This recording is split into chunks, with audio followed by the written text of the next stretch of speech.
There was an old man and his wife living in a mountainside village. They are very poor. Every day the old man goes up the mountain to collect firewood and bring it back to the village to sell to make ends meet. Everyone in the region respected someone as honest and compassionate as the old man, who wouldn't and #39 harm a fly. The old lady was talkative and had a quick mouth, but she is also very diligent and manages the house well. They work hard all their lives from morning to night, but they never get better. They are getting older and only living one day at a time. One day he went up the mountain to collect firewood as usual, when suddenly he saw 3 children in the village catching a fox and planning to kill it. He came closer to stop the children and said, "Hey, kids, Don and number 39, do that.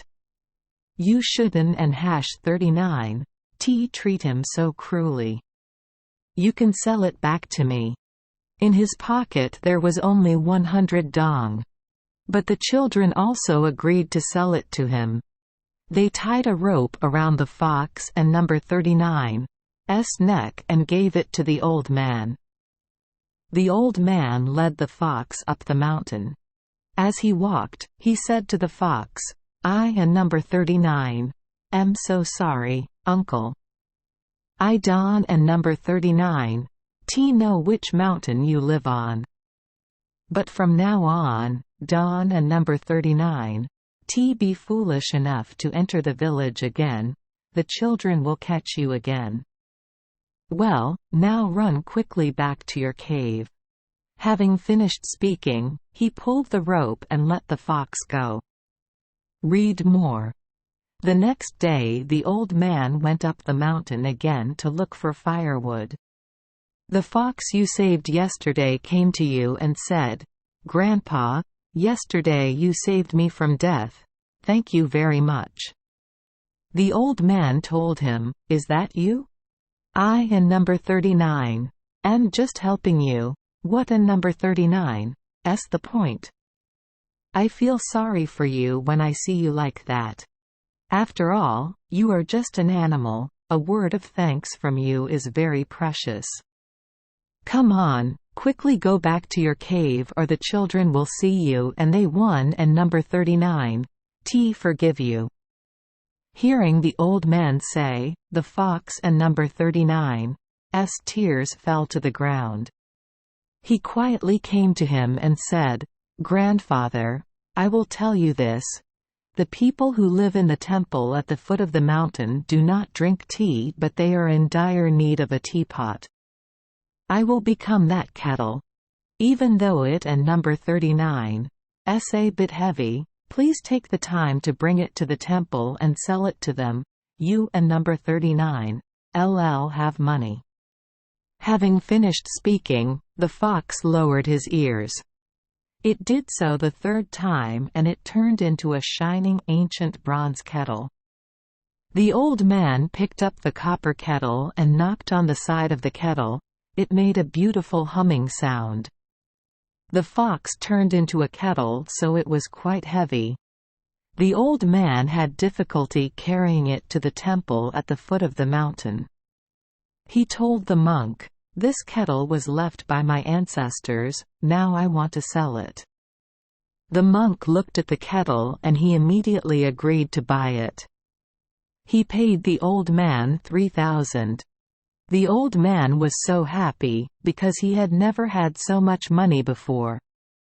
He put the money in his pocket and went home.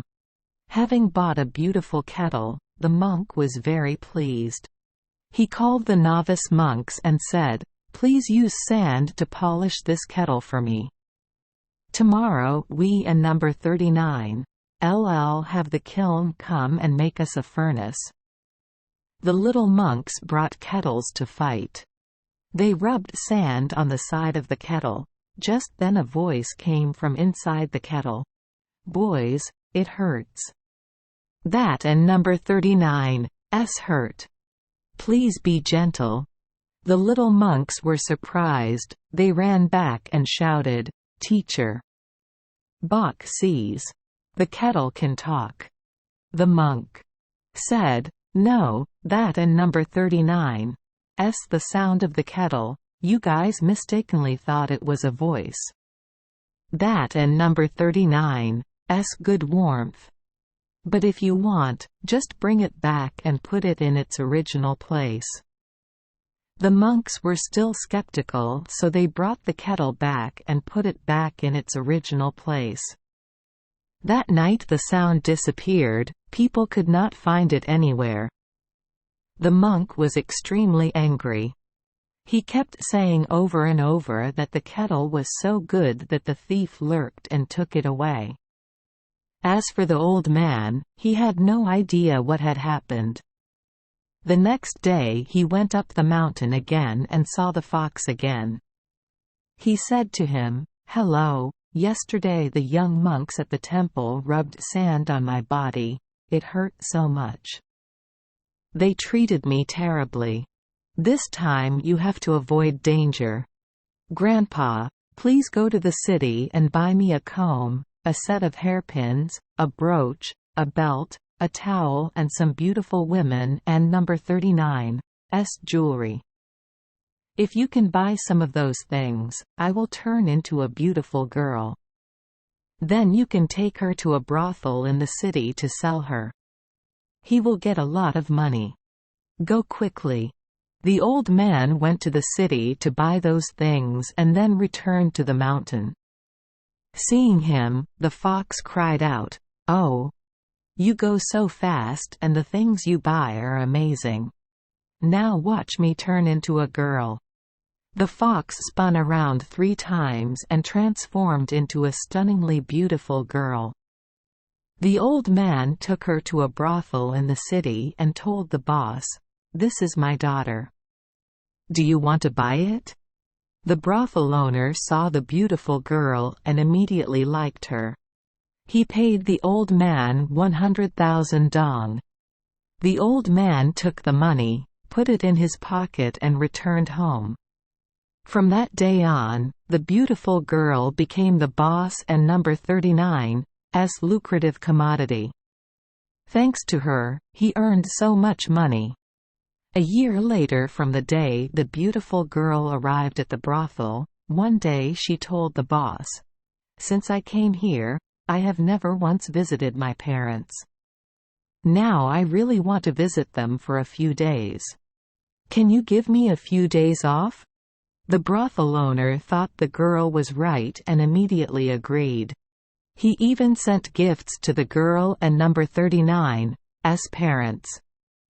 The girl returned home and from that day she did not return to the brothel again. The boss thought maybe she was tired of this job and had opened her own brothel. Moreover, the money he earned thanks to her was more than the money he bought her, so he didn't and #39 let anyone find a girlfriend anymore. One day the old man went up the mountain and met that fox again. "Did it tell you? Grandpa, we Haven and number 39's seen each other for a long time. Are you well? I stayed at that brothel for a while. But I felt so tired that I escaped here to rest. Now I am completely healthy. I will repay your kindness once again.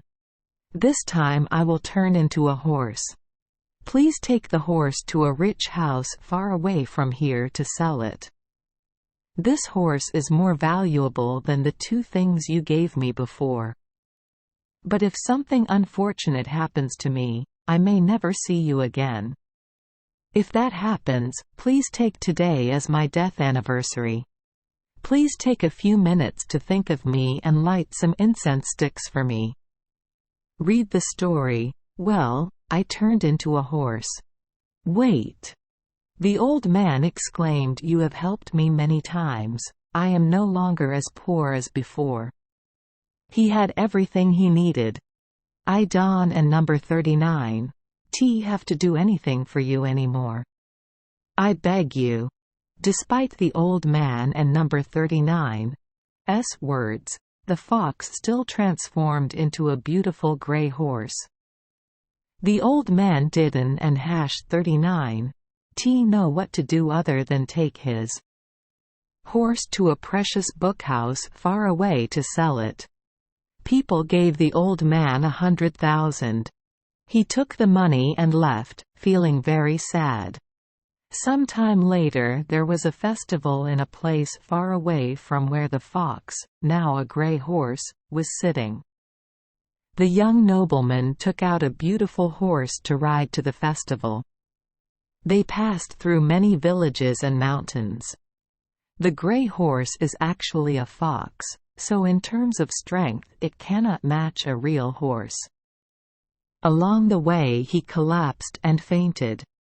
Everyone laughed loudly. They said to each other, "Look, a real horse would never be like that.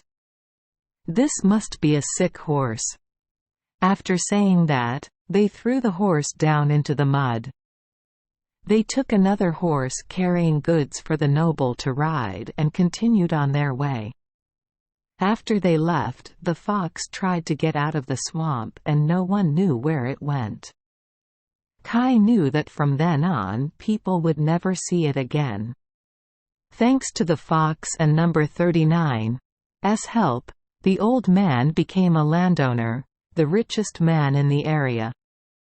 The old man learned about the misfortune that had happened to the fox through a neighbor. The old man remembered the fox and number 39's last wish and built a solemn shrine right in his living area. On the 19th day of every month, he and his wife burn incense in the palace and pray for the fox and number 39's soul to be cool in the afterlife. Thank you for joining us for today's fairy tale. We hope these stories bring joy and meaning to your day. If you love our channel, please hit the subscribe button so you won't miss any exciting tales. Wishing you a good night and sweet dreams. See you in the next story.